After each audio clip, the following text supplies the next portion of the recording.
அனைவருக்கும் வணக்கம். நான் doctor MS. Usha Nandhini, Siddha physician, lotus women care hospital, இந்தியாவின் முதல் பெண்களுக்கான PCOS சித்த மருத்துவமனை, சாய்பாபா காலனி, கோயம்புத்தூர், KK நகர், சென்னை.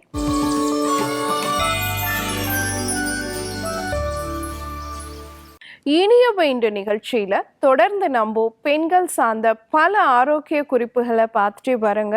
அந்த வகையில இன்னைக்கு நம்ம சொல்லக்கூடியது ரொம்ப முக்கியமான ஒரு விஷயம்தான். அதாவது குறிப்பா இந்த 45 வயது பெண்களுக்கு கண்டிப்பாக தேவையான ஒரு விஷயம். ஏன்னா நிறைய பேர் இன்னைக்கு 45 இயர்ஸ் தாண்டிடுச்சுன்னா ஈஸ்ட்ரோஜன் ஹார்மோன் குறைஞ்சிரும், பீரியட்ஸ் நின்று போயிடும், அதனால உடனடியாக நான் நிறைய விஷயங்களை செய்யணும், அதை செய்யணும், இதை செய்யணும்னு யோசிக்கிறோம். ஆனால் 45 வயதுக்கு மேலே உங்கள் ரத்தத்தில் ஈஸ்ட்ரோஜன் ஹார்மோன் குறையிறதுனால உங்களுக்கு கிடைக்கக்கூடிய நன்மைகள் என்ன அப்படிங்கிறத பற்றி தான் இன்னைக்கு நிகழ்ச்சியில் நம்ம பார்க்க போகிறோம். 45 வயது கடந்த பெண்களை நம்ம என்ன சொல்கிறோன்னா பெரிமெனபாசல் ஆர் ப்ரீமெனபாசல் அந்த கேட்டகரியில் இருக்கக்கூடிய பெண்களாக சொல்கிறோம் இல்லைங்களா. அதாவது பூப்பு முதிர்வு பருவத்தில் இருக்கக்கூடிய பெண்கள் அப்படின்னு சொல்கிறோம். இந்த காலகட்டத்தில் அவங்க ரத்தத்தில் ஈஸ்ட்ரோஜனுடைய அளவு இயற்கையாகவே குறைய ஆரம்பிக்கும். ஆனால் நிறைய பேர் என்ன பண்ணுறோன்னா அதை செயற்கையாக அதிகரிக்க பார்க்குறோம். அது ரொம்ப குறையவும் கூடாது, அதுவும் ஒரு நோய் நிலை தான். ஆனால் ரொம்ப கூடவும் கூடாது, அதுவும் ஒரு நோய் நிலை அப்படிங்கிறத நீங்கள் தெரிஞ்சுக்கணும். ஸோ அப்போது ஈஸ்ட்ரோஜன் ஹார்மோன் இயற்கையாகவே ரத்தத்தில் குறையும் பொழுது அதனால் ஏற்படக்கூடிய நன்மைகள் என்ன அப்படின்னு பார்த்தீங்கன்னா, ஒன்று பார்த்தீங்கன்னா அவங்களுக்கு கருப்பை கட்டிகள் இருக்கு அப்படின்னு சொன்னால் அது படிப்படியாக சுருங்க ஆரம்பிக்கும். மார்பக கட்டிகள் இருக்கு, ஃபைப்ரோ அடினோமா மாதிரி இருக்கு அப்படின்னு சொன்னால் அதுவும் படிப்படியாக சுருங்க ஆரம்பிக்கும். அடுத்து பார்த்தோம் அப்படின்னு சொன்னால், இப்போது நம்ம மேமோகிராம் பண்ணி பார்க்குறது, ஒரு மார்பகத்தில் நம்ம செல்ஃப் எக்ஸாமினேஷன் பண்ணும் பொழுது நமக்கு ஒரு கட்டி மாதிரி தெரியுது, மேமோகிராம் பண்ணணும் டாக்டர் சொல்கிறாங்க அப்படின்னு சொன்னால், நீங்கள் 45 வயசுக்கு மேலே இருக்கீங்க, உங்களுக்கு பீரியட்ஸ் டிஸ்டர்ப் ஆகிட்டுருக்கு அப்படிங்கும் பொழுது நீங்கள் ஒரு மேமோகிராம் பண்ணுறீங்கன்னு வச்சுக்கோங்களேன், அது கண்டிப்பாக கேன்சராக மாறாது, கேன்சராக இருக்க வாய்ப்பு குறைவு அப்படிங்கிறதையும் நம்ம தெரிஞ்சுக்கணும். ஏன்னா உங்கள் ரத்தத்தில் ஈஸ்ட்ரோஜன் குறைஞ்சிக்கிட்டு இருக்கு அப்படிங்கிறதுனால. அதே மாதிரி 45 வயது கடந்த பெண்கள் நிறைய பேர் இந்த பல்கி யூட்ரஸ்னால கஷ்டப்படுவாங்க. அவங்களுக்கு எல்லாமே பார்த்தீங்கன்னா இந்த ஈஸ்ட்ரோஜன் ஹார்மோன் குறைஞ்சது அப்படின்னு சொன்னால் படிப்படியாக அந்த கருப்பை வீக்கம் குறைய ஆரம்பிக்கும். அதே மாதிரி கர்ப்பப்பையில் இருக்கக்கூடிய ஃபைப்ராய்டு கட்டிகள் இதெல்லாமே படிப்படியாக பார்த்தீங்கன்னா சுருங்க ஆரம்பிச்சிரும். அடினோமயோசிஸ் அப்படின்னு சொல்லக்கூடியது, இந்த மாதிரியான பிரச்சனைகள்லாம் இருந்தாலே என்ன சொல்லுவாங்கன்னா கர்ப்பப்பையை ரிமூவ் பண்ணிடணும் அப்படின்னு சொல்லுவாங்க. ஆனால் உங்கள் ரத்தத்தில் ஈஸ்ட்ரோஜனோடைய அளவு குறைஞ்சிக்கிட்டு இருக்கு, நீங்கள் பெரிமெனபாசல் பீரியடில் தான் இருக்கீங்க, உங்களுக்கு பூப்பு முதிர்வு பருவம் நெருங்கிருச்சு அப்படிங்கிறத நீங்கள் உறுதிப்படுத்திட்டீங்க அப்படின்னு சொன்னால் அடினோமயோசிஸுமே படிப்படியாக குறைய ஆரம்பிக்கும். ஏன்னா ஈஸ்ட்ரோஜன் ஹார்மோனுடைய அளவு குறையறதுனால.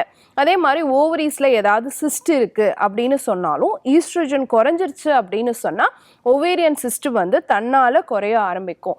இன்னொரு அதிர்வு தரக்கூடிய, நமக்கு ஆச்சரியத்தை தரக்கூடிய ஒரு விஷயம் என்ன அப்படின்னு பார்த்தீங்கன்னா, ஹார்ட் அட்டாக் வரத்துக்கான வாய்ப்பு கூட ஈஸ்ட்ரோஜன் ஹார்மோனுடைய அளவு குறையும் பொழுது 11% அதிகரிக்கிறதாகவும் சொல்லப்படுது.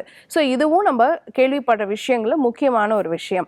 அடுத்து பார்த்தோம்னா மன அழுத்தத்தை குறைக்கக்கூடிய ஒரு விஷயமாகவும் இருக்கும், மன ஆரோக்கியத்தை கொடுக்கக்கூடிய ஒரு விஷயமாகவும் இருக்கும், மூட் ஸ்விங்ஸ் வராம தடுக்கக்கூடிய ஒரு விஷயமாகவும் இருக்கும், உடல் எடை அதிகரிக்காம குறைக்கக்கூடிய தன்மை உடையதாகவும் இந்த ஈஸ்ட்ரோஜன் ஹார்மோனுடைய அளவு குறையும் பொழுது நமக்கு தெரிய வருது. ஸோ பெண்களை பொறுத்த வரைக்கும் ஈஸ்ட்ரோஜன் ஹார்மோன் குறையிறது அப்படிங்கிறது ரொம்ப குறைஞ்சிருச்சு, 35 வயசுல குறைஞ்சிருச்சு, 38 வயசுல குறைஞ்சிருச்சு அப்படின்னு சொன்னால் அந்த ஹார்மோனை அதிகரிக்கிறதுக்கான முயற்சிகளை நம்ம செய்யலாம். ஆனால் 45 வயது கடந்த பிறகு நீங்கள் அந்த ஹார்மோன் கண்டிப்பாக இயற்கையாக குறையணும். குறைஞ்சாதான் பெண்களுக்கு ஏற்படக்கூடிய மார்பக கட்டிகளாக இருந்தாலும் சரி, கருப்பை கட்டிகளாக இருந்தாலும் சரி, அதை நம்ம சுருங்க வைக்க முடியும். ஒருவேளை அப்படி நம்ம அந்த 45 வயதுக்கு மேலே நீங்கள் அந்த ஹார்மோன் குறையக்கூடாதுங்கிற மாதிரி நம்ம ஏதாவது விஷயங்கள் செய்யும் பட்சத்தில் அது கருப்பை கட்டிகளையோ அல்லது மார்பக கட்டிகளையோ அதிகரிக்கிறதுக்கான வாய்ப்பு இருக்குது அப்படிங்கிறத தெரிஞ்சுக்கணும். ஸோ இயற்கையாகவே நமக்கான படைப்பு எப்படி இருக்குது, ஒரு குறிப்பிட்ட பருவத்துக்கு அப்புறம் இந்த கட்டிகள்லாம் வராமல் நம்ம ஈஸ்ட்ரோஜன் ஹார்மோன் இயற்கையாகவே குறைஞ்சிடணும் அப்படிங்கிற மாதிரி தான் நம்மளுடைய அமைப்பு ஏற்படுத்தப்பட்டிருக்கு. ஆனால் அதை நம்ம செயற்கையாக மாற்றி மாற்றிக்க கூடாது அப்படிங்கிறத நீங்கள் இன்றைக்கி தெரிஞ்சிட்டு இருப்பீங்க.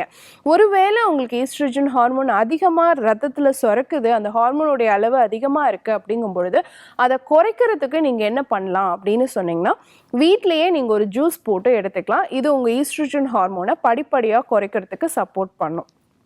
பெரிய நெல்லிக்காய் இருக்கு இல்லையா, அது ஒரு நெல்லிக்காய் விதை நீக்கிட்டு அது கூட ஒரு கைப்பிடி அளவு புதினா சேர்த்துக்கிட்டு கொஞ்சமாக மஞ்சள் சேர்த்துக்கிட்டு உப்பு சேர்த்து அது ஜூஸ் மாதிரி அடித்து ரெகுலராக மார்னிங்கோ அல்லது 11 மணிக்கோ வெறும் வயிற்றுலையோ 11 மணிக்கோ நீங்கள் எடுத்துகிட்டு வரலாம். அந்த ஜூஸ் எடுக்கும் பொழுது நெல்லிக்காய் விட்டமின் சி, நோய் தொற்று கிருமிகள் இன்ஃபெக்ஷன் வராமல் தடுக்கும். புதினா டீடாக்ஸ் பண்ணுறதுக்கு சப்போர்ட்டிவாக இருக்கும், கால்சியம் சத்து நிறைஞ்சதாகவும் இருக்கும். மஞ்சளுக்கு வீக்கத்தை குறைக்கக்கூடிய தன்மை, ஆன்டி இன்ஃப்ளமேட்டரி தன்மை இருக்கிறதுனால கருப்பை கட்டிகளை சுருங்க செய்யக்கூடிய தன்மையும் இருக்கிறதுனால அதை நீங்கள் பயன்படுத்தலாம். இந்த பானம் கண்டிப்பாக உங்களுக்கு கருப்பை கட்டிகளையும் குறைக்கும். அதே சமயம் பார்த்தீங்கன்னா உங்கள் ரத்தத்தில் இருக்கக்கூடிய ஈஸ்ட்ரோஜன் ஹார்மோனோடைய அளவையும் குறைக்கிறதுக்கு சப்போர்ட்டிவாக இருக்கும் அப்படிங்கிறத நீங்கள் தெரிஞ்சுக்கணும்.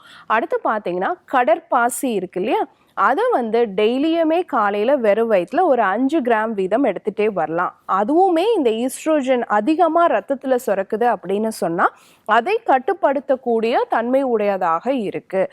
ஸோ இன்னைக்கு காலகட்டத்தில் குடல் ஆரோக்கியத்தில் இருந்து உங்களுடைய மென்ஸ்ட்ரல் பீரியட் வரைக்கும் ஈஸ்ட்ரோஜன் அப்படிங்கிற ஹார்மோன் பெரிய பங்கு வகிக்கிறதா சொல்லப்படுது.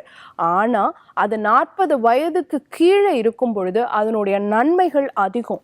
40-45 வயது தாண்டின பிறகு அந்த ஹார்மோன் இயற்கையாகவே குறைய ஆரம்பிக்கணும்.